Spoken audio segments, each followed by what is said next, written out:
नमस्कार दोस्तों आज का जो बिजनेस आइडिया है, इस बिजनेस में अभी कंपटीशन नहीं है। यह बिजनेस मात्र अभी 8-10 शहरों में ही शुरू हो चुका है। और दोस्तों आप इसे एक छोटे से कमरे से, छोटे से इन्वेस्टमेंट से शुरू कर सकते हैं और फिर दोस्तों इसे पूरे ऑल ओवर इंडिया में कर सकते हैं उसी छोटे कमरे से। आपको दोस्तों कहीं जाने की ज़रूरत नहीं है, कुछ ज़्यादा सीखने की ज़रूरत नहीं है। और इसमें दोस्तों आपको 25 से 30% की मार्जिन होगी, 20 से 25% की मार्जिन होगी एक छोटे से कमरे से। दोस्तों ऐसे तो दोस्तों प्रॉफिट इसमें बहुत ज़्यादा है। हमने जो थंबनेल पे दिखाया है 4 से 5 लाख प्रति महीना, दोस्तों आप इसका 5 गुना कमा सकते हैं। वो तो ज़्यादा इसलिए नहीं लिखा जाता है कि आप लोग कहेंगे सब फेक है। दोस्तों एकदम रियल बिजनेस है और आप इसे दोस्तों सफलतापूर्वक कर सकते हैं। तो चलिए दोस्तों जानते हैं इस वीडियो में वो कौन सा बिजनेस आइडिया है, कैसे करना है, सारी जानकारी।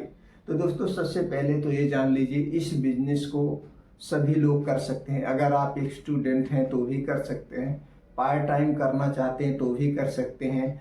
आप दोस्तों 85 साल के या 60 साल के हैं तो भी इसे आप मैनेज कर सकते हैं।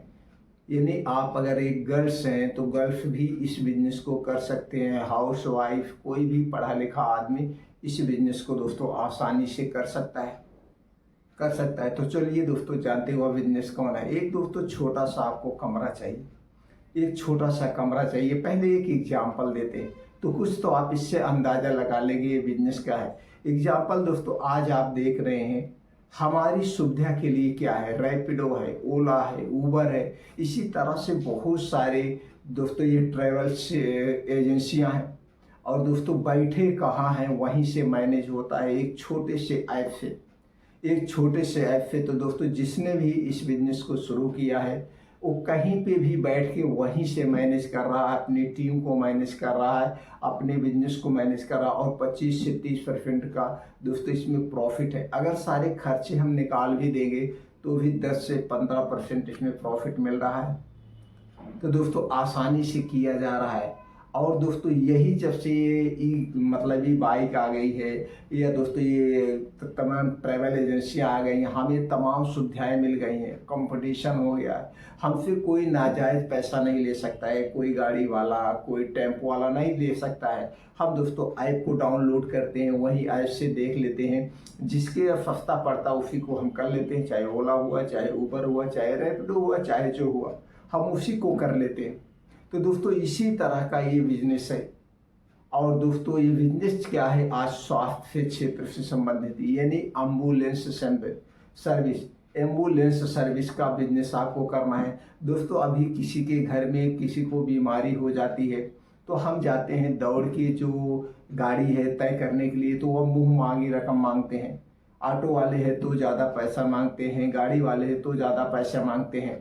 तो दोस्तों इसी को आपको इसे एक ऐप के माध्यम से कर सकते हैं। अगर आपके पास ज़्यादा पैसा है तो आप एक ऐप बनवाइए, ऐप बनवा करके दोस्तों वहाँ से कर सकते हैं। अगर ज़्यादा पैसा नहीं है तो शुरुआत में व्हाट्सएप के माध्यम से करिए।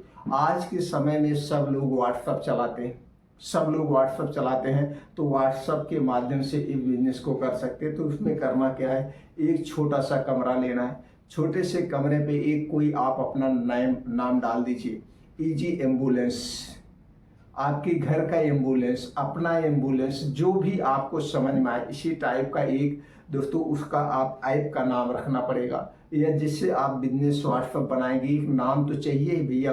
जैसे ओला हो गया, उबर हो गया, आपको बुक करना है उस ऐप को करते हैं या उसी नाम से जाना जाता है, तो एक नाम आपको लेना। अब इस नाम को दोस्तों कोई और ना रख सके, इसके लिए आप चाहें तो ट्रेडमार्क यानी रजिस्टर्ड करवा सकते हैं, तो आपके नाम से सेव हो जाएगा। अब इसी व्हाट्सएप ग्रुप बनाना है, इसी तरह से इसको सब तक पहुंचाना है, आपके जानने वाले जितने हैं सबके पास पहुंचाना है।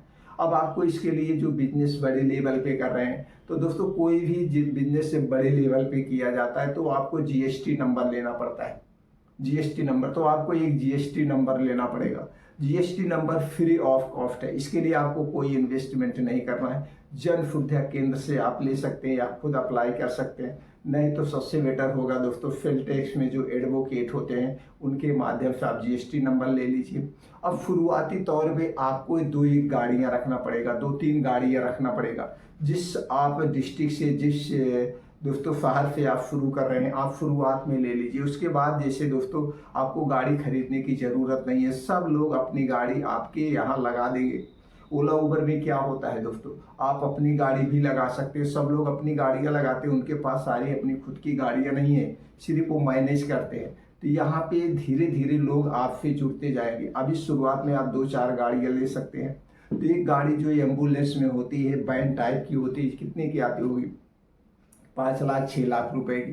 तो 4-5 गाड़ी आप ले सकते हैं या 2 गाड़ी, जैसे आपके पास बजट है शुरुआत में आप लेके दोस्तों उसी पे आप अब आरटीओ से रजिस्ट्रेशन करवाना पड़ेगा कि मैं इस अपनी गाड़ी को एम्बुलेंस में चलाता हूँ, लोगों की सेवा के लिए चलाता हूँ।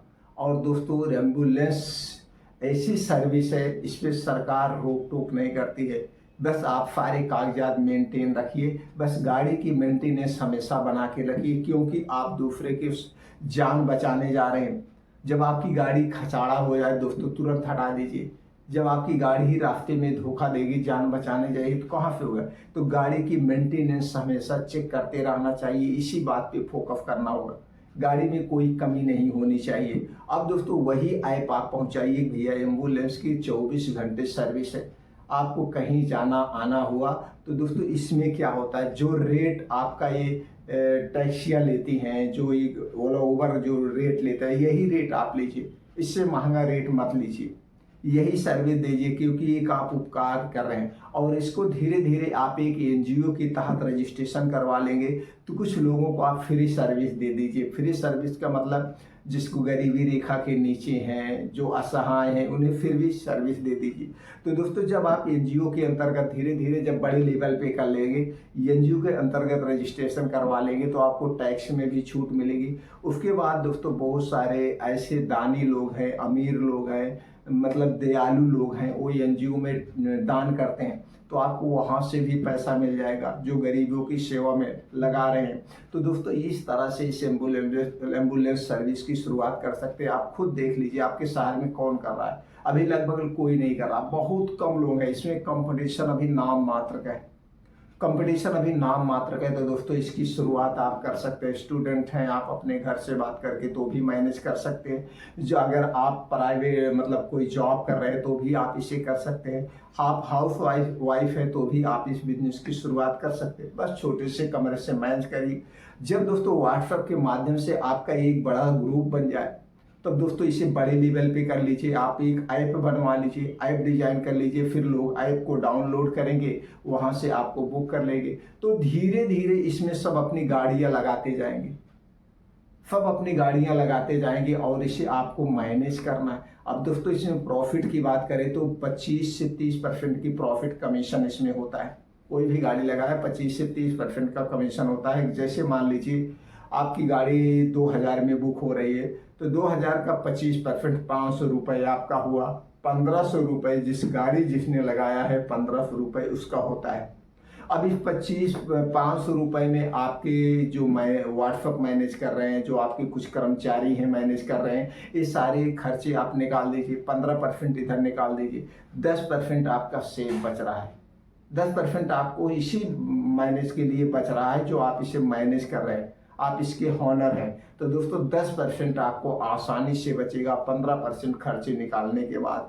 दोस्तों जैसे जैसे आप इस बिजनेस को बड़े लेवल पे लेते जाएंगे, बिजनेस को करते जाएंगे, दोस्तों आसानी से आपको सारी चीज़ें समझ में आ रहा, सारी चीज़ें समझ में आ जाएगा। और उसमें क्या क्या बारीकियां होती, क्या कैसे होता है दोस्तों, जब उस बिजनेस को आदमी करता तब वो समझ में आते। सिर्फ एक समझदार आदमी को, एक टैलेंटेड आदमी को सिर्फ इशारा ही जरूरी है। दोस्तों बहुत सारे लोग वीडियो देख रहे हैं, कितने लोग गलत कमेंट भी कर देंगे और कितने लोग ऐसे हैं दोस्तों सुनेंगे, सुनने के बाद वो विचार करेंगे, विचार करने के बाद वो कहेंगे यार कुछ ना कुछ तो हमें जानकारी मिली। अगर उनको करना होगा तो इसी थोड़ी सी जानकारी से अपने बिजनेस को टॉप लेवल पे ले जाते हैं, टॉप लेवल पे ले जाएंगे। और जिसको सिर्फ कमेंट ही करना है वो कभी अपने भविष्य में सफल नहीं होता है।